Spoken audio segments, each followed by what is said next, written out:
Hello everyone, welcome back to my channel. So मैं आज share करने वाली हूँ अपना इंडिगो का एक्सपीरियंस कि कैसा रहा था मेरा इंटरव्यू वहाँ पे।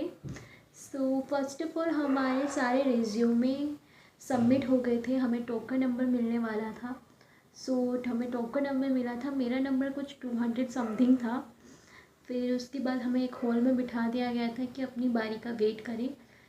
मैं भी अपनी बारी का वेट कर रही थी। मेरी वहाँ पे बहुत सारे लोगों से इंटरेक्शन भी हुई थी, बहुत सारी लड़कियाँ थी, बहुत स्वीट गर्ल्स थी। वहाँ पे जाके मुझे पता चला कि कंपटीशन तो बहुत ज़्यादा ही है, क्योंकि वहाँ पे बहुत अच्छी लड़कियाँ थी जिनकी कम्युनिकेशन बहुत ज़्यादा अच्छी थी।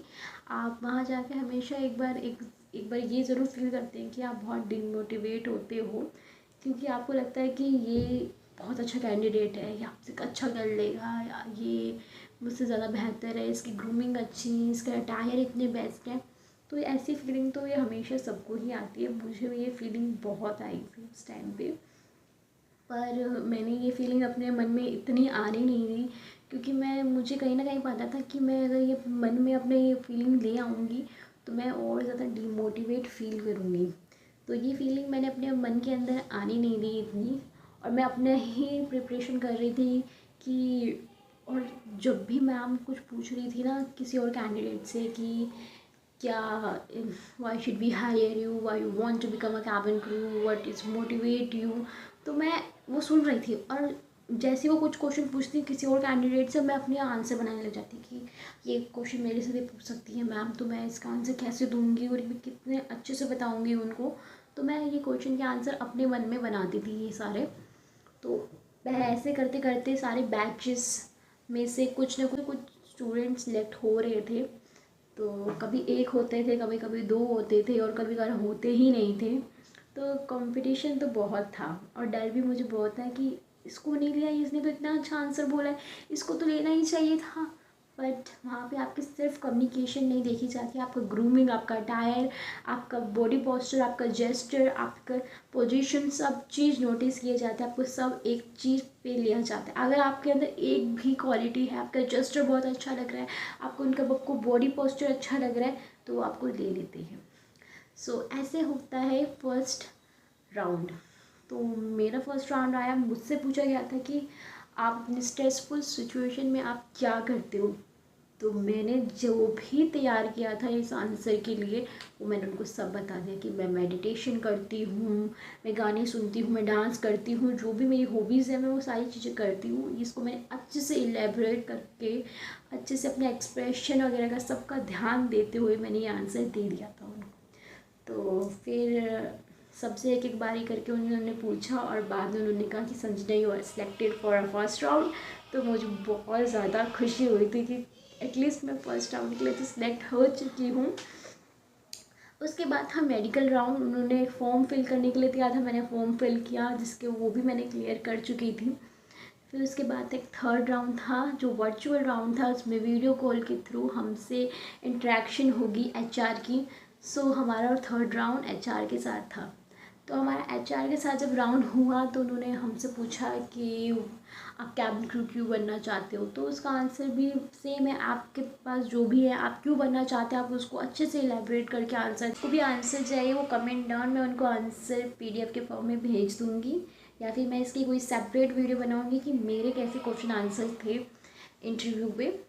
और उसके बाद मेरे से पूछा गया था कि आप को क्या करना अच्छा लगता है, आपकी हॉबीज़ क्या है, आप फ्री टाइम में क्या करते हो। तो हमें फ्री टाइम में हमें ये बताना होता है कि आप इतना प्रोडक्टिविटी क्या करते हो, आपकी प्रोडक्टिविटी क्या है, आप ऐसा क्या यूनिक करते हो। सब ने कहा कभी कुकिंग, कोई कहता आर्ट एंड क्राफ्ट। आपको अपना न्यू बताना है, अपना बेस्ट बताना है। आपको ज़रूरी नहीं है कि आपको सबका लेखा देखी बोलना है, आपको सबसे यूनिक लगना है, क्योंकि सबका बोला हुआ तो बोर लग ही जाता है कहीं ना कहीं पे। तो आपको अपना थोड़ा यूनिक बताना है कि आप अपना यूनिक किस तरह से उन्हें बता सकते हो। तो मैंने भी इसी तरह से अपना एक यूनिक आंसर दिया था कि मैं गार्डनिंग करती हूँ, मुझे गार्डनिंग के बारे में पढ़ना काफ़ी ज़्यादा अच्छा लगता है, मुझे कॉमिक्स बुक पढ़ना अच्छा लगता है, मुझे मूवीज़ देखना अच्छा लगता है, मुझे थ्रिल मूवीज़ बहुत अच्छी लगती है, मुझे हॉरर मूवी बहुत अच्छी लगती है। तो ऐसे क्वेश्चंस आते हैं आपके पास। तो उन्होंने पूछा कि कैसे आपको हॉरर मूवी अच्छी लगती है, आपकी लास्ट हॉरर मूवी क्या थी, आपने कौन सी हॉरर मूवी देखी थी। तो मैंने बताया कि मैंने ये वाली हॉरर मूवी देखी थी, मुझे बहुत अच्छी लगी थी। और अभी रिसेंटली कॉमेडिक हॉरर मूवी भी बहुत आ रही हैं, कभी अभी स्ट्रीट 2 आने वाली है। मैं बहुत एक्साइटेड हूँ कि कैसी वो मूवी होगी। तो आपको ऐसे अपने आंसर देने हैं। और उन्होंने फिर कहा कि आप वेट कीजिए अपने रिज़ल्ट का, आपका रिज़ल्ट आएगा तो आपको बता दिया जाएगा।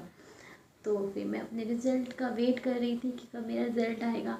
मुझे निराशा तो थी, शायद मैंने कोई थोड़ा अच्छा आंसर नहीं दिया, मैं इससे भी ज़्यादा अच्छा बोल सकती थी, बट एक ही चांस मिलता है, आपको अपने एक ही चांस को ग्रैब कर लेना होता है अच्छे से। तो ऐसे हुआ था मेरा थर्ड राउंड।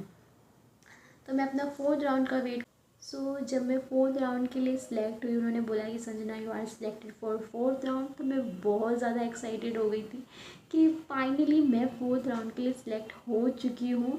इससे ज़्यादा खुशी की बात मेरे लिए कुछ भी नहीं थी कि मैं फोर्थ राउंड के लिए सिलेक्ट हो चुकी हूँ।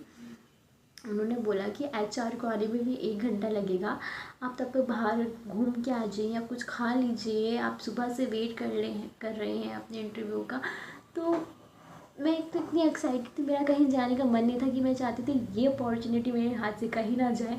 और मुझे कहीं लेट हो गया तो मैंने थोड़ा टाइम लगा दिया तो मैं सिलेक्ट नहीं हुई, तो मुझे ऐसे ना मिक्स सी फीलिंग आ रही थी बार बार। फिर भी मैं बाहर गई अपने बाकी को कैंडिडेट्स के साथ। तो हमने वहाँ बातें करी, खूब बातें करी कि कैसा होगा इंटरव्यू, क्या पूछेंगे हमसे, क्या होगा क्या नहीं होगा, ऐसे में बहुत बातें करी। हमने स्नैक्स भी खाया, ऐसा नहीं है कि हमने स्नैक्स नहीं खाए, हमने स्नैक्स भी खाए वहाँ पे, एंजॉय भी किया हमने अच्छे से, अपने मोमेंट को जिया कि जो भी होगा देखा जाएगा। प्रे फॉर गॉड कि सब बेस्ट रखे। फिर जब हम वापस आए तो एचआर ने हमसे सबसे पहला सवाल ये पूछा कि आपको दिल्ली का वेदर कैसे लगता है। थोड़ा ट्रिकी क्वेश्चन तो था पर एक्सपेक्टेड था कि हाँ पूछ सकते हैं। तो हमने बताया, सबने अपना अपना आंसर बताया, मैंने भी अपना आंसर बताया कि बिन बारिश बरसात है बस। और मैं जितना भी मैं अपने बोल सकती थी मॉनसून के बारे में मैं सब बोला। जो कभी मैं न्यू बोल सकती थी मुझे क्या पसंद है मानसून में, मुझे क्यों बहुत पसंद है मानसून में। वो मानसून के गाने भी कितने अच्छे होते हैं ना। जितना बता सकती थी मानसून के ऊपर मैंने उतना बता दिया। मेरे को बस गाने याद आ रहे थे कि मानसून पे इतने सारे गाने हैं, क्या बताऊँ मैं कितना कुछ बोलूँ। ऐसे मैंने अपना आंसर को इलेबोरेट करके अच्छे से मैंने उनको बता दिया था। उनका जो सेकंड क्वेश्चन था वो ये था कि आपको वाइट कलर क्या रिप्रेजेंट करता है। उस टाइम पे थोड़ा ये और ज़्यादा ट्रिकी होता जा रहा था मेरा जो इंटरव्यू था। पर मुझे जितना आता था मैंने बोल दिया कि वाइट कलर इनोसेंसी को रिप्रेजेंट करता है, पीस को रिप्रेजेंट करता है। ऐसे वाइट कलर के फ्लावर्स कितने अच्छे होते हैं, वाइट कलर जो भी पहनता है तो बहुत वाइब्रेंट लगता है। एक डिसेंसी होती है वाइट कलर में, एक डिसेंट सा कलर है जो हर किसी के साथ वाइब करता है, मैच करता है। जितना मैं इसको अच्छे से कह सकती थी वाइट कलर को, मैंने उसको अच्छे से बोला। मैंने बोला कि ये मेरा भी फेवरेट कलर है, कि जब भी मुझे कहीं सफोकेट लगना होता है, एकदम बिल्कुल मतलब कि रिप्रेजेंटेटिव लग रहा होता है, तो वाइट कलर बहुत अच्छा लगता है, सूट करता है, सबके कलर टोन पे वो जाता है। तो आप अपना आंसर भी इस तरह से दे सकते हैं। मैंने अपना आंसर इस वे में दिया था।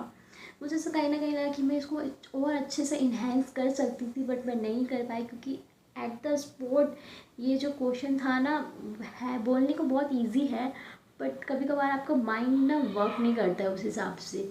आप बहुत बड़े बड़े क्वेश्चन एक्सेप्ट कर रहे होते कि ये पूछ लेंगे वो पूछ लेंगे, बट आपका जो छोटे से क्वेश्चन होते हैं ना उसमें आप एकदम फंबल हो जाते हो, और मैं यहाँ फंबल हो गई थी। तो फिर उन्होंने ऐसे ही बाकी सब से पूछा, सब ने बहुत अच्छे आंसर दिए थे। जो मेरे बाकी कैंडिडेट्स थे उन्होंने बहुत अच्छे आंसर दिए थे। मुझे उस टाइम बहुत नेगेटिव फीलिंग आई थी कि ये सिलेक्ट हो जाएंगे, मैं नहीं हो पाऊँगी। तो हमारा इंटरव्यू ख़त्म हुआ। ख़त्म होने के बाद उन्होंने बोला कि आप वेट कीजिए रिज़ल्ट का, अब जब तक रिज़ल्ट नहीं आता आप बाहर जाके वेट कीजिए। हम रिज़ल्ट का वेट कर रहे थे कि जब तक कंप्लीट नहीं होता है तब तक एक अजीब सी बेचैनी थी मन में कि कब ख़त्म होगा ये सब और कब हम घर जाएंगे। फिर उन्होंने धीरे धीरे करके नाम अनाउंस करे को जो भी है सिलेक्टेड है। उन्होंने मेरे सामने एक स्नेहा को सिलेक्ट किया कि आप सिलेक्ट हैं, आपकी ट्रेनिंग जिस डेट को है। मेरे अंदर और ज़्यादा एक्साइटमेंट थी कि क्या मैं सिलेक्ट होंगी कि नहीं होंगी। और उसके बाद एक मेघा थी, उनको कहा कि आप पीएचडी राउंड के लिए हैं, वो सिलेक्ट हो चुके हैं, आपकी 3 मंथ्स की पीएचडी राउंड है। और उसके बाद मेरा नाम अनाउंस हुआ, तो मेरी एक्साइटमेंट तो एकदम अलग थी कि क्या होगा, मैं कुछ कर पाऊँगी कि नहीं कर पाऊँगी, मैं सिलेक्ट होंगी कि नहीं होंगी। तो उसके बाद उन्होंने बोला कि संजना यू आर सिलेक्टेड। मैं इतनी ज़्यादा खुश हो गई थी कि I did it, I did it, I did it. फिर उन्होंने बोला कि Sanjana you are selected for a PhD round. तो मिक्स फीलिंग थी, मैं ऐसे हो गई, ये हो गया ये तो एक्सेप्ट नहीं किया था। मैंने बोला कि आप पीएचडी राउंड के लिए सिलेक्ट हो चुके हैं, आपकी 1 मंथ की पीएचडी राउंड है। तो मैं बोला ओके मैम।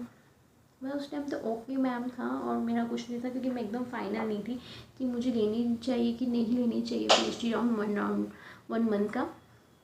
फिर मैंने घर पे आई, मैंने सबसे डिस्कस किया कि मुझे पीएचडी राउंड लेना चाहिए कि नहीं लेना चाहिए।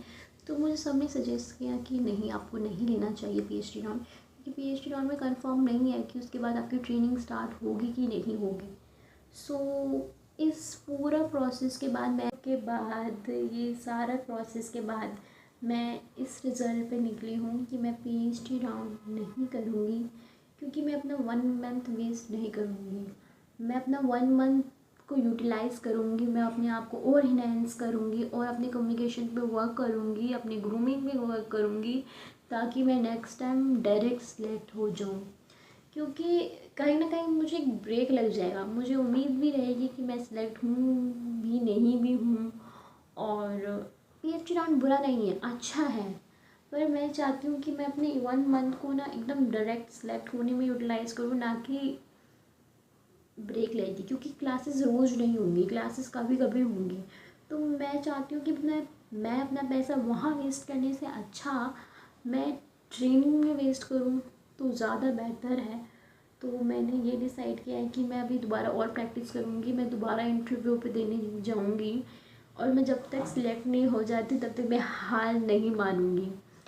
कहते हैं ना, नन्ही चींटी जब दाना लेके चलती है, चढ़ती दीवारों पे 100 बार फिसलती है, मन का विश्वास रगों में सांस भरता है, गिर कर चढ़ना, चढ़कर गिरना कभी ना करता है, आखिर में उसकी मेहनत बेकार नहीं होती, कोशिश करने वालों की कभी हार नहीं होती।